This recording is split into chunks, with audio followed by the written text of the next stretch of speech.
कार्यक्रम प्रतिभा के सम्मान में हमारे साथ हैं क्षेत्र की ओर मैं समझता हूँ यूट्यूब पे प्रसिद्ध टीवी सिंगर जिसे हम कहते हैं सुंदर जिनाई जी के बारे में हम शायद आपको बताते चलें।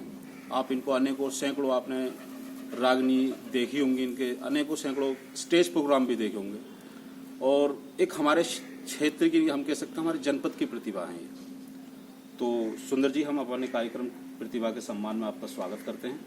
Thank you. अच्छा, अब हम ये जानेंगे ये आपका जो रागनी का सफर था ये कैसे और कब शुरू हुआ? ये मेरा जो सफर था, मैं जब तीसरी या चौथी क्लास से पढ़ता था तो मेरा बाल स्वभाव में मतलब बचपन से ही मेरे अंदर एक ऐसा जागरूकता थी गाने के लिए, बचपन से ही बिल्कुल जी। और जब मैं बाल सभाओं में गाया करता था प्राइमरी स्कूल और junior high school Birauli, primary Jinai, वहां से मुझे 2 लाइन भी, 4 लाइन भी, 6 लाइन भी किसी गाने की, किसी कविता की अगर याद थी, किसी भी की लिखी हुई जो बाल सभा में सुनानी होती थी, तो वहां से मेरा ये सफर शुरू हुआ। फिर मेरे पिताजी जो बड़े थोड़े बीमार रहा करते थे, लेकिन उनको रागनी के बारे में बड़ी जानकारी थी। उनका एक सपना था कि मेरा बेटा एक अच्छा गायक बने। तो उस टाइम मेरे गुरुजी महाशय ऋषिपाल खदाना जी और मेरे आदरणीय स्वर्गीय कुशिंदर खदाना जी जो मेरे गुरु भाई हैं, जो आज इस दुनिया में नहीं है, उनकी रागनियां मैं सुना करता था। अच्छा। और उनकी रागनी की प्रैक्टिस मैं अपने घर टेप रिकॉर्ड के माध्यम से करता था। जैसे जैसे कुशिंदर महाशय जी गाया करते थे तो उनके साथ साथ गाता था जी। उनके स्टेज प्रोग्राम देखने के लिए लालायित रहते थे। फिर वहां से मुझे धीरे धीरे रागनियां याद, मतलब पिताजी मेरे लिखवाते थे। घर मेरे बड़े भाई जो आज नहीं है हमारे बीच में, वो मेरी प्रैक्टिस कराते थे। वो भी बड़े शौकीन थे रागनी के जी।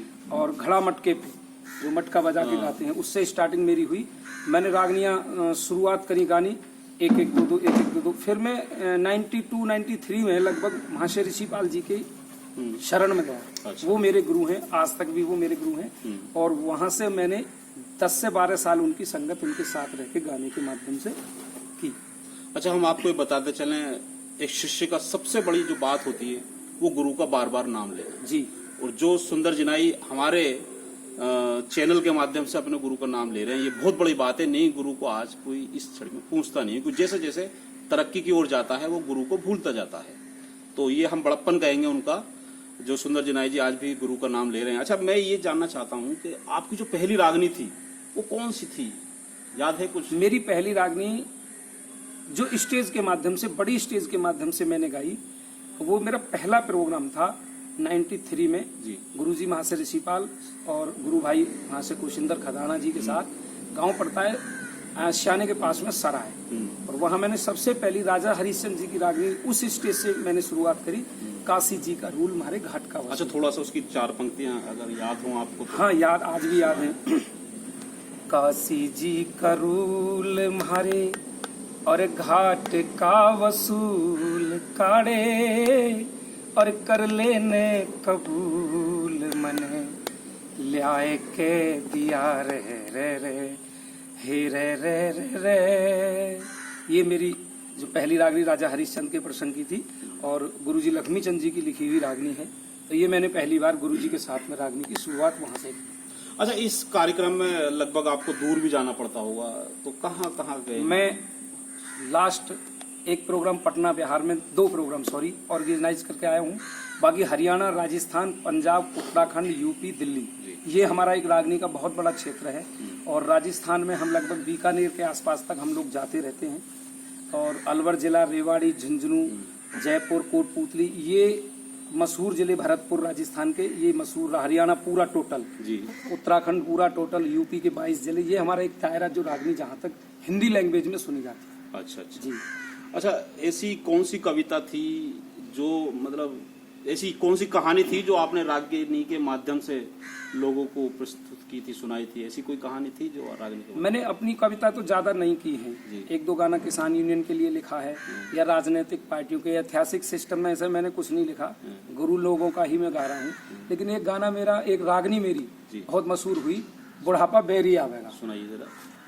हाय बुढ़ापा बेरी आवेगा, हेर धन जोवन रंग रूप जवानी को तरसावेगा, हो बुढ़ापा बेरी आवेगा, अरे आवेगा बुढ़ापा भाई बने नहीं ढाल रे, डाढ़ दांत टूट जाएंगे पड़ने लगे राल रे, और खाल तेरी सुकड़ जागी भूरे होंगे बाल रे।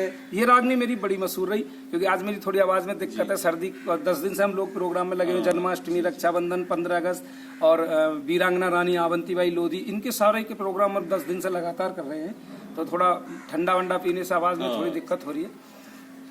अच्छा, आने वाली जो रागनी है आपकी, जो आपने शायद नई रागनी जिसे कहेंगे हम जी, ऐसी वो कौन सी रागनी है? अभी सस्पेंस तो है, लेकिन हम दर्शकों को हम अभी पूरा मैटर एक तैयार करा रहे हैं जी, जो 15 रागनियों का मैटर रहेगा हमारा जी, और उसमें हमारी कई सारी रागनियाँ इतिहास की भी हैं, कई सारी रागनियाँ हमारी वो हैं आपकी रंगारंग रागनियाँ जो लोग पसंद करते हैं। बहुत सारी रागनियों पे कर रहे हैं हम विचार, और वो जल्दी जल्दी लोगों के बीच में आती रहेंगी। और बहुत सारी रागनी, 1-2 रागनी रोज लगभग यूट्यूब किसी न किसी चैनल से आती है, तो उस पर हम पूरा फोकस रख रहे हैं। और अपने दर्शकों से मैं भी कहना चाहूँगा कि वो ज़्यादा से ज़्यादा हमारी रागनियों को पसंद करते हैं और आगे भी ज़्यादा से ज़्यादा रागनियों को पसंद करते रहें।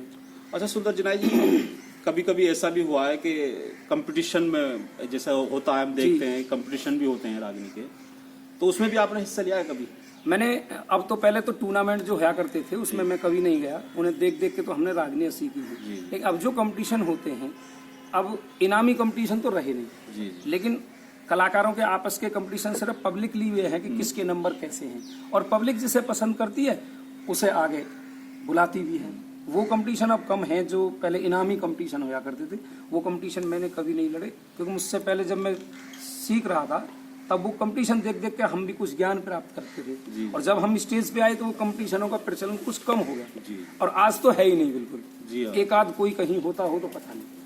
अच्छा, अब हम ये जानना चाहेंगे कि जो लोग आपको पसंद करते हैं और लोग आपकी रागनी सुनना चाहते हैं जी, तो ऐसी कौन सी रागनी है जो आप हर बार लोग स्टेज पे जाते होंगे, आप आपसे कहते होंगे सुंदर जी वो रागनी सुनाइए आपकी, वो रागनी कौन सी है आपकी? ज्यादातर फरमाइश में तो रागनियाँ हमारी कई ऐतिहासिक रागनियाँ हैं, जैसे बुढ़ापा बैरिया वगैरह। एक रागनी की बड़ी लोग फरमाइश करते हैं, गुरुजी जयकरण जी की है लिखी हुई रागनी, कृष्ण जी महाराज कहो क्या कलयुग की पहचान, वो बड़ी अच्छी रागनी है। और वो प्रसंग तो महाभारत का है, लेकिन उसमें पूरा जो सारांश है 2 लाइन के बाद में, वो आज के कलयुगी दौर का सारांश है। उस रागनी को लोग बड़ा पसंद करते हैं, यूट्यूब पे बड़ी मशहूर रागनी हुई है वो हमारी, उसे भी बड़ा लोग पसंद करते हैं। वो हमारी फेमस रागनी है, हम वो उसे गाते हैं। उसे एक तरीके से ये समझो गुरु जी ने जो रागनी लिखी है वो बहुत अच्छी रागनी है, कलयुग के दौर की रागनी है। तो उसको जरा सुनाइए थोड़ा सा। हे कृष्ण जी और महाराज कहो क्या, कलयुग की पहचान सब हाल सुनाऊं, सुन अर्जुन धार ध्यान रे सब हाल सुनाऊं, सुन अर्जुन धार ध्यान। कलयुग की गाथा यहाँ से शुरू होती है।